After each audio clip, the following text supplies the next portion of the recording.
Man, B-March Boxing loves boxing. I love boxing. On a Saturday night, I don't give a fuck if there's an NFL playoff game, NBA playoff game, whatever's happening. If there's a world title fight on television on a Saturday night, best believe that's what I'm going to watch. Because guess what? If it's an NBA series, now maybe if it's the Super Bowl, the Super Bowl is going, then I'm going to have to reconsider, you know what I mean? But on the real, like if it's, I don't know, it's a good championship world title fight happening on a Saturday night and the NBA playoffs, I don't know, I don't know, just pick any two teams in the NBA playoffs and they're in game 3 of a 7-game series. Guess what? I'm going to miss that game, that basketball game, even though I love my NBA shit too, you know what I mean? I'm going to miss that NBA playoff game to watch boxing because guess what? World title fights don't go no series, you know what I mean? It ain't like, okay, you lose today, we going to fight in 2 days, fight 2 till fight 7. Nah, it's a one-time opportunity. You got to either grab it by the balls or you're going to be left stranded, you know what I mean? So my question today is, man, you know, I've been hearing a lot of people lately talk about the Charlo brothers, talk about their pound for pound. I've even seen some people say that these guys, Charlo, I don't even remember which Charlo it was, Jamel or Jamal, is highly ranked. They got him as highly ranked as number 2 pound for pound in the whole sport, of boxing. Now my question is, are the Charlo brothers even in the top 10 pound for pound? That's the real question, you know what I mean? Now, I love boxing, like I told you. I love boxing more than any one single particular fighter. Fighters come and go. Boxing remains, you know what I mean? Now, Jamel and Jamal Charlo, 2 brothers, man, who've been on the scene, man, been professional, been boxing pro since 2007, y'all. That's a good 14 years, you heard? 14 years. Now people are putting them as pound for pound. Now I'm going to give y'all my opinion. Pound for pound to me means a fighter who, you know, doesn't necessarily have to be undefeated, but they definitely can't be. A pound for pound fighter to me is a guy beating the best of the best in his division. However, which way he does it, by knockout or by decision, don't matter as long as he gets the dub. A guy who's taking on all comers, all different styles. You know what I'm saying? Not necessarily fighting just one type of style of fighter, then you claim you're pound for pound. No. A pound for pound is skill set that could beat any kind of style, regardless of which weight class they in, you know what I mean? That's how I consider pound for pound. You know, there's a lot of people be throwing in a lot of semantics about what they pound for pound shit is.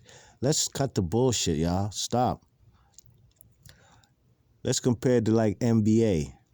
If they say who's the best top 5 players in the NBA, that's basically like who's the best top 5 pound for pounders. Now, if you want to say LeBron James is the best player in the NBA right now, go ahead. Have him as your number 1 pound for pound. If you think Kevin Durant is 1 or 2, he could be number 2. You think Giannis Antetokounmpo, the 2-time reigning MVP, is a top 3, top 5, possibly top 1 or 2 pound for pound? That's how you rank it, man. It's not about who you like. We're giving it up on accomplishments, on who's the best, who's actually performing.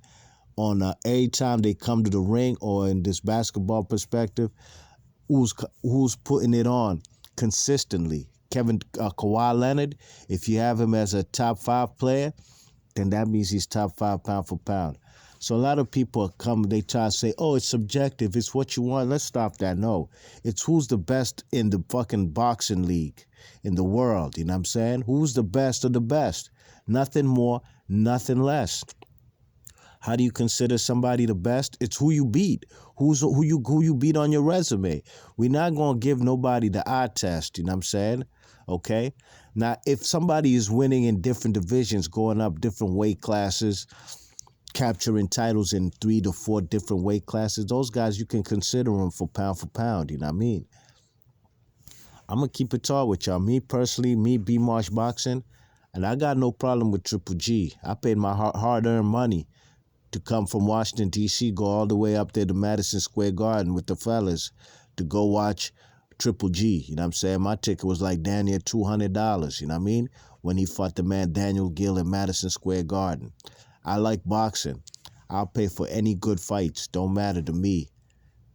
But I've never had the man Triple G on my pound for pound list. You know, the guy was beating guys like Matthew Macklin and what's his name, Marco Antonio Rubio and Dominique Wade and David Lemieux. Now, these guys I mentioned that Triple G beat, I don't rate those guys. Those guys are not the type of caliber guys I would say, if you beat him, you definitely a pound for pounder, Mo. Nah, that's not the case. When he was fighting the Martin Murrays, and didn't finally have a step-up fight till he fought Danny Jacobs at the age of probably 36, you know? And even if you beat Danny Jacobs, does that consider you a pound for pounder? At the time, Danny Jacobs had never, ever been a world champion. He had been knocked out before. He had a loss already. You know what I'm saying? So, you know, he was a contender at the time, vying for a world title. That's what Danny Jacobs was, you know? When you fight them Vinus Rosens, all these type of guys. Sure, he fought Cannoli. Cannoli was ducking him for a while. I ain't gonna hold you. He was ducking him when he looked vulnerable. That's when he said, "Okay, Triple G, here's the fight." But at the end of the day, he never got a victory in either fight he fought with the man Cannoli. So nothing against Triple G. I thought he was great for boxing as far as, you know, his Mexican style gimmick and you know, how he speaks, and, you know, he was an entertaining guy, you know what I'm saying? Definitely his fights were entertaining, no question about it, you know? But I never considered him a pound for pounder. Now, like I said, people have the Charlo brothers as high, and like I said, I can't even remember which Charlo it was. Have them as high. Now, it's possibly the Charlo who's at 154. But let's talk about it, man. Let's talk about it, you know? Now, Jamel Charlo does have a loss. Jamel Charlo does have a loss to Tony Harrison. Jamel Charlo was getting outboxed again, even if he had dropped the man Tony Harrison in round 2. Tony Harrison got off the canvas and was bagging rounds, okay? Tony Harrison got knocked out in the 11th round, being a little too funny style, too nonchalant, and he got clipped, and that was a wrap. Excellent victory for the man. Look, now the man Tony Harrison was giving this guy problems. Like I said, pure boxers, brawlers, all kind of styles. That's what a pound for pound fighter must be able to beat in order to be called a pound for pounder in my book. You know what I'm saying? Now, a guy like Austin Trout, he gave this guy plenty of difficulty. It was, man, one a majority decision. Now, I thought that the man Jamel Charlo did beat Austin Trout, but it was a close fight. What if Austin Trout didn't get dropped twice? I believe in rounds 9 and early in the round, rounds 2 or round 3, one of those early rounds, okay? Right. Now, what if he didn't get dropped? The fight would have probably been a split decision, majority decision, or maybe unanimous decision for the man Austin Trout. Austin Trout's a good southpaw boxer, got a good jab. He's a guy who's not really a concussive puncher, but he knows his way around the ring. And guess what? The man Jamel Charlo struggled with them. Erickson Lubin, a guy who had never proven not a damn thing, he got knocked out in the first round. Till this day, what has the man Erickson Lubin done even after this loss? You know what I'm saying? He's still trying to, that was 2017. We're in 2021. Does he want to get a world title shot? We shall see. Hopefully, because I think he's a mandatory yet again for Jamel Charlo's WBC belt. You know? Charles Hatley, that's a mandatory. Now, Erickson Lubin and Hatley were mandatories. So I'm not taking nothing away from the man, Jamel Charlo. But beating mandatories don't get you, Jamel Charlo. Beating mandatories does not get you on the pound-for-pound list. I seen him get outboxed by that guy called John Jackson. John Jackson, this guy's facing some kind of serious charges, man. I made a video about it, man. Go check it up. Check it out on my channel. I'm saying, man might be facing some serious time, you know what I mean?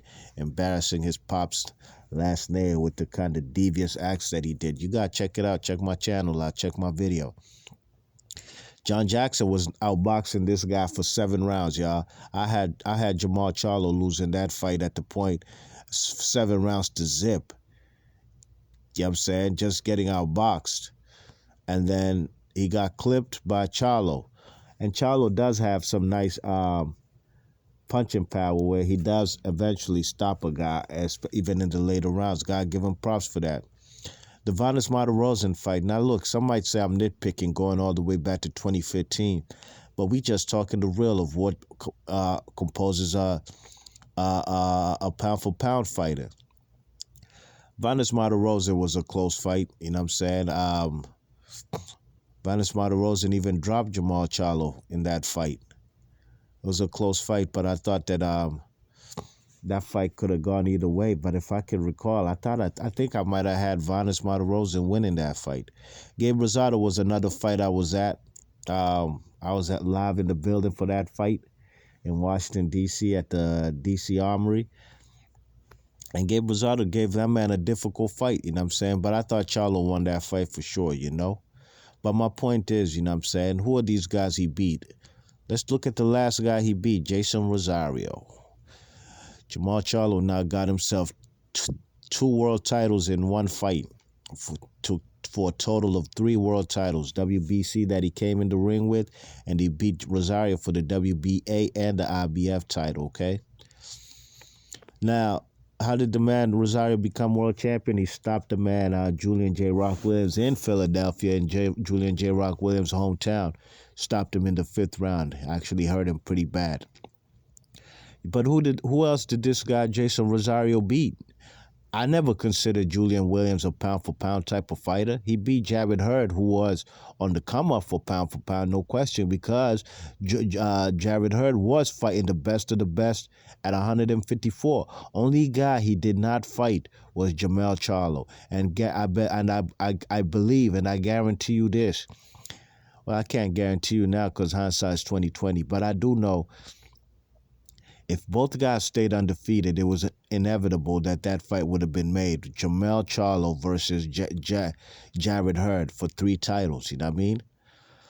But Julian J. Rock Williams was not no pound-for-pound fighter. The guy had been knocked out previously before. And, it's boxing, no shame in his game. But he got knocked out by Jamal Charlo, you know what I'm saying? But besides that, the guy, Rosario beat guys like, Justin DeLuke, you know what I'm saying? He beat some guys that are not pound-for-pound worthy. He got stopped in the 6th round, got dropped like 3 times in round 6 to Nathaniel Gallimore, the Jamaican guy, who gave J. Rock Williams a difficult fight, you know what I'm saying? My point is, this guy, you don't beat a Jason Rosario to get catapulted onto the pound-for-pound list. I don't care if you have 3 straps. I do not care if you have 3 straps. Who'd you beat for them 3 straps? Beat Julian Jackson and Jason Rosario. Or John Jackson, excuse me. Nothing against him, but against Jamal Charlo. But those type of victories don't get you on the pound-for-pound list, at least in my book, you know what I'm saying? I mean, now, if he gives the man Tony Harrison a 3rd fight, which is only right? They've both split a pair. They both have one each. It's only right they fight each other for the trilogy fight. That'd be great, you know what I'm saying? But then again, Tony Harrison is also a guy who had lost at least 3 times, all by knockout. Beating him don't get you on the pound-for-pound list, you know what I'm saying? Now, if this guy becomes undisputed, if he beats the winner of Castano versus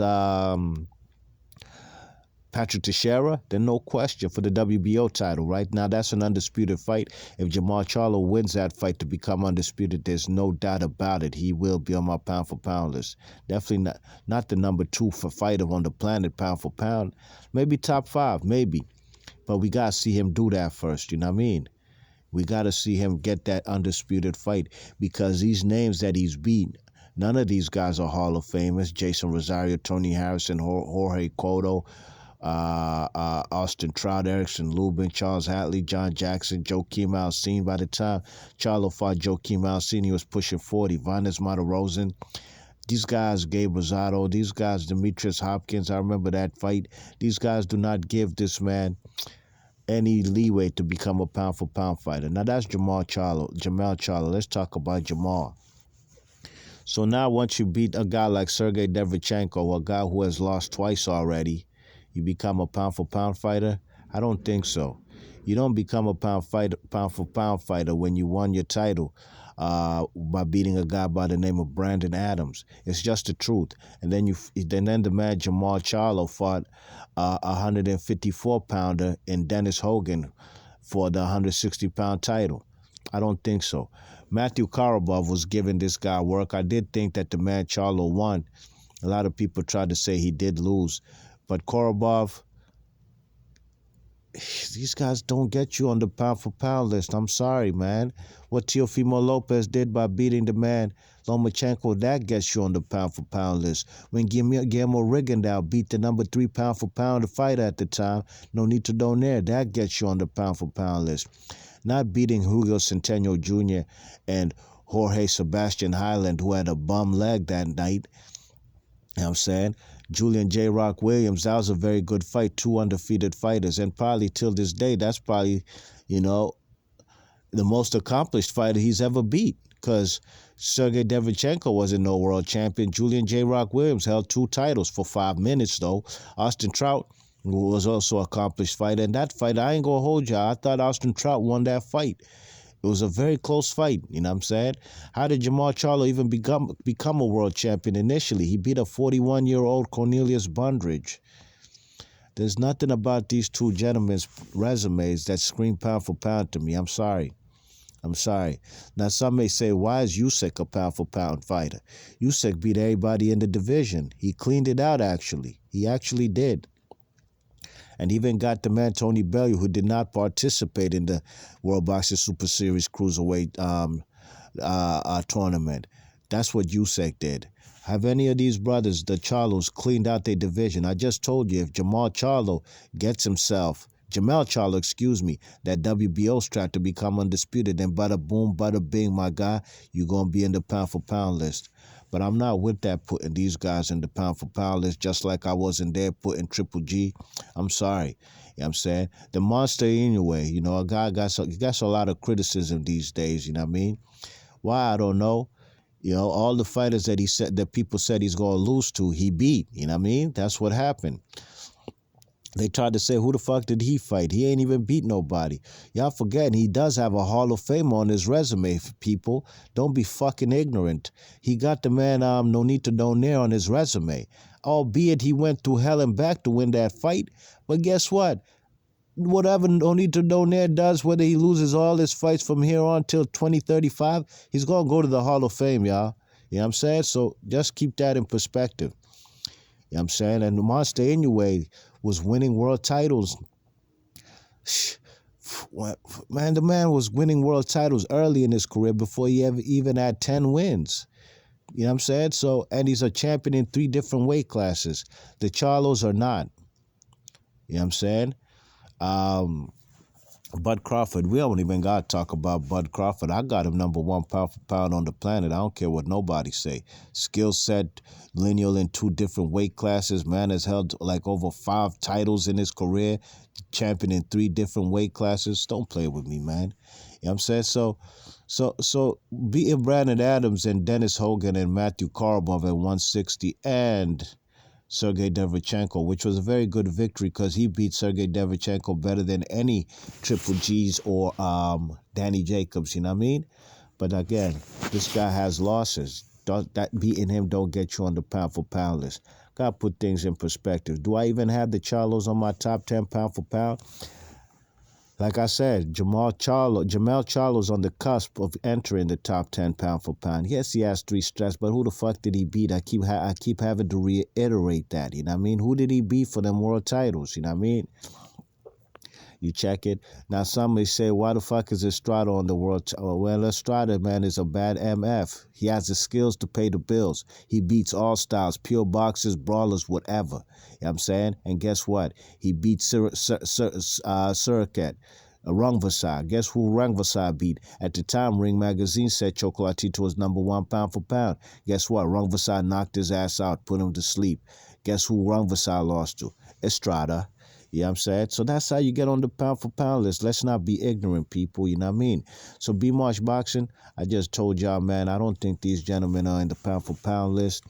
I would love for the man Jamel Charlo at 154 pounds to have a Jared Hurd and Erislandy Lara on his resume. Fight these guys, my guy, and including Teixeira and Castano winner. My guy, you'll definitely be in the top 3 if you do that for me. Jamal Charlo, how does he crack the pound for pound list? Now, I know Triple G's and these guys are not fighting him, Cannoli and all that. That's okay.